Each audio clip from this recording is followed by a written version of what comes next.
Добро утро. Започва гореща точка с мен Николай Бареков. Честно казано, тази сутрин съм абсолютно объркан откъде да я започна.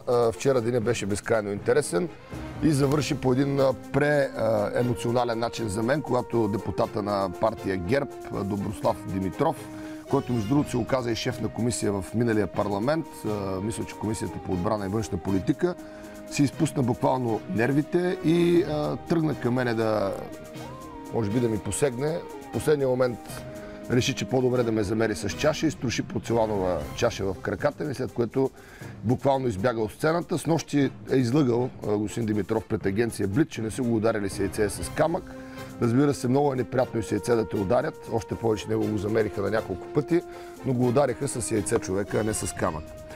ГЕРБ, които според мен въобще не разбират в каква ситуация се намират в момента, пуснаха, според мен, абсолютно нелепа и срамна декларация срещу мен, която излезе в по-късните часове и срещу свободната, както те наричат, телевизия TV7.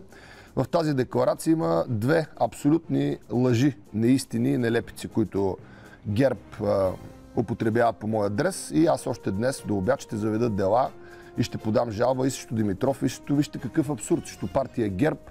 Мислех и срещу Борисов да го направя, обаче той в типичния си стил взе да ми пише СМС-и с нощи. В един СМС ми каза, че нищо не знаел за инцидента и за декларацията, бил научил от някакви други хора, което се разграничи буквално от тази декларация на партията си, след което ми предложи на по-нататък, че би могъл и да се извини публично или би го направил, което е абсолютна нелепица. Той много добре знае, че аз този път ще стигна до края с него, но няколко пъти съм се спирал. Между другото, но този път до края господин Борисов и партия ГЕРБ, политическа партия ГЕРБ, шайка бандити. Какво интересно се случи още, обаче, междувременно? Търса някой от ГЕРБ да излезе да коментира тази декларация, защото все пак някой трябва да понесе отговорност, защо съм наречен сребролюбец. Взел ли съм пари от някой от политическа партия ГЕРБ? Колко ми е платил Борисов, колко ми е платил Цветанов, колко ми е платил там техния пиар щаб? Да излезат сега да обяснат. Ако имате информация, че друг ми е плащал по време на кампанията, преди нея или пък в друг момент, също да излезете да го кажат, защото ще им се наложи да го направят в съдебно дело, безпрецедентно, което ще води срещу цяла политическа партия. Има твърдение, че съм бил освобождаван от няколко медии. Аз при живота си не съм работил в няколко медии, защото съм работил общо в 3 или 4 медии за 20 годишна кариера. Никъде не съм бил освобождаван. А що се отнася, което те може би визират, до напускането ме на една друга телевизия през 2009 година, Борисов много добре знае какво направи тогава. И ако аз си отворя устата сега, преди изборите, той със сигурност ще получи белезници на ръцете. Защото да се опитваш да кадруваш в частни, национални медии, да се опитваш да бъдеш фактор в тях, и аз го предупредих на връх Великден, когато той ми се обади да ми се извини за пореден път. Това е нелепо. Политик и министър-председател, господин Борисов, обръщам се към вас, няма право, вие нямате работа в българските медии. Стойте си далеч от там. И понеже вие сега няма да идвате в медиите, аз ще дойда при вас. Имаме репортер с камера пред централата на политическа партия ГЕРБ. Аз съм обещал на хората, че ако тези хора спечелят изборите, аз ще им бъда основна опозиция. И без това ме нарочиха за враг номер 1. И имам ли, кажете, какво да губа? Във форумите герберите, които пишат, и тези, които се обаждат по телефона, казват едно и също. Бареков, ще вземем изборите и заминаваш, ще си търсиш работа. Ще си търси, няма проблем, аз си намерих работата. Тя е на улицата, при хората. Борисов прави фундаментална грешка. Ще ми прогони за пореден път от една медия, за да ме прати на улицата. Но този път ще си плати цената. Пред партия ГЕРБ има камера на нашата телевизия, там е и Петрина Василева, ето я Пеши. Това е един репортер на TV7, за когото, само държа да кажа, Бойко Борисов преди една година ме помоли лично да не му я пращам повече на събития, защото му задавала неудобни въпроси. Бойко Борисов задавала Петрина Василева неудобни въпроси към него. Пеши, добро утро. Добро утро, Ники. Ти какво се беше объркала и го пита Борисов преди една година в парламента?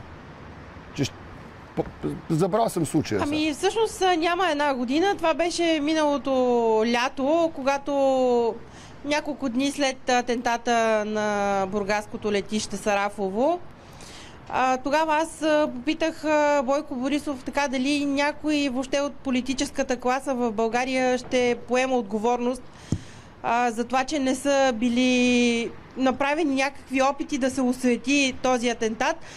И всъщност въпросът ми беше продиктуван ники не от друго, а от факта, че по-малко от 10 дни преди да стане атентата в Бургас, кипърските власти по същия сценарий бяха успяли да осуетят такава случка.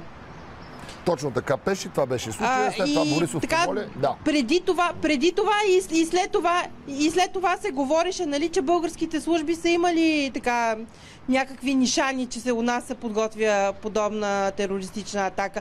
Разбира се, тероризма, нали, е нещо, което трудно може да се предвиди и да се осуети, но все пак при положение, че е имало такива нишани, че може да се случва, и кипърските власти, нали, Кипър е една по-малка държава от България, бяха успяли точно по същия сценарий да осуетят атентата. Но това е минало. Свършено.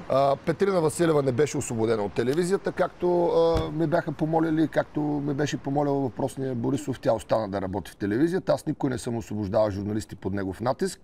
Такъв е имало. Пак казвам, наистина молбата ми към тази партия да излезе, защото ако аз си отворя устата, не знам те дали ще успеят да се явят и на избори.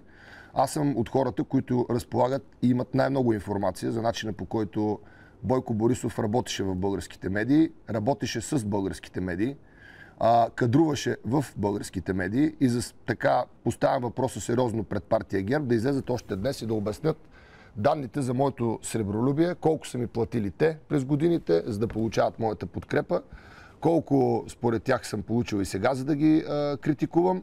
Както и разбира се въпроса, ако искат да повдигнем въпроса и лъжата, откровената лъжа, за това, че съм бил освободен от няколко медии. Пеши, само имам една молба към тебе. Аз призовавам сега някой от ГЕРБ да излезе да отговори на тези въпроси. Ако този човек дойде, който и да било той, Доброслав Димитров или Цветан Цветанов, който и да било той, дай му микрофона, дай му думата. Ако някой се излъже рано да дойде на работа, по едно време Цветанов го правеше, за да пречаква Станишев пред студиото на BTV, когато се намира в съседната сграда, моля те, наживо ще те включа веднага, за да им задам няколко въпроса. Така, вчера Ники, тук съм, който представител на ГЕРБ иска да вземе думата, да заповяда. Да заповяда. Вчера две фундаментални лъжи, изречени от Борисов в храма на Темида. Първата беше, че той не е бил разпитван в прокуратурата. Тази лъжа е повторена снощи в град Търговище. Аз се свързах с представител на главна прокуратура от най-високите етажи, ако така мога да се изразя. Разпит е имало. Той е посетил прокуратурата, за да бъде разпитан в качеството му на участник в скандален разговор в Банкя, където той прави сговор, за да се прекратяват дела с Кокинов. Също така са му снети обяснения. Това бяха думите на висшия прокурор, с който аз разговарях. Интересно е, че партия ГЕРБ вчера в декларацията си срещу мен и телевизията пише следното. За нас е ясно, че законът и нормата са последното, от което се интересува свободният журналист. Дами и господа, това не е последното. Това е първото, от което аз се интересувам. Винаги съм учил младите колеги, че най-важното за един журналист е да чете законите.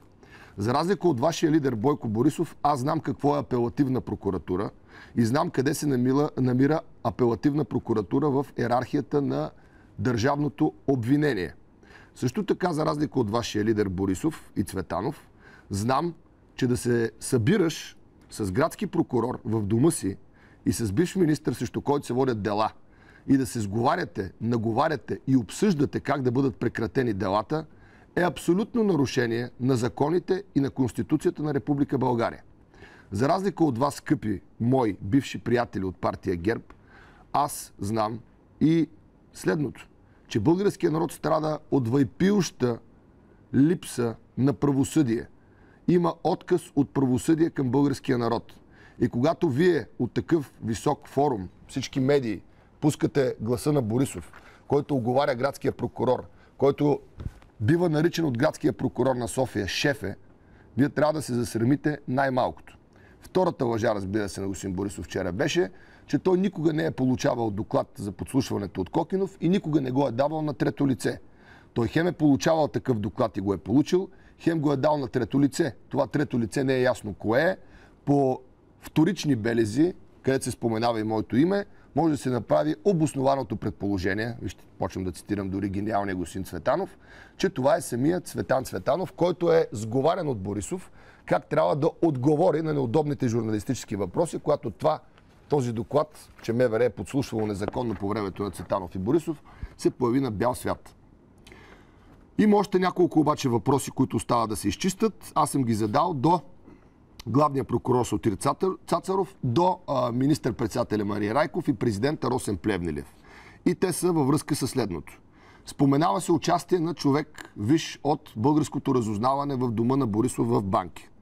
И аз питам, тези хора интересуват ли се? За тях важно ли е дали в Банки на отчет, най-вероятно, или на неформална среща е ходил действащият шеф на българското разузнаване Драгомир Димитров, се казва той. И настоявам тези институции да извършат необходимата проверка. Министър-председателя и президента, които отговарят за разузнаването по служебен път, прокуратурата по правов път. Прокуратурата има данни в това СРС, че там наистина е присъствал член на разузнаването.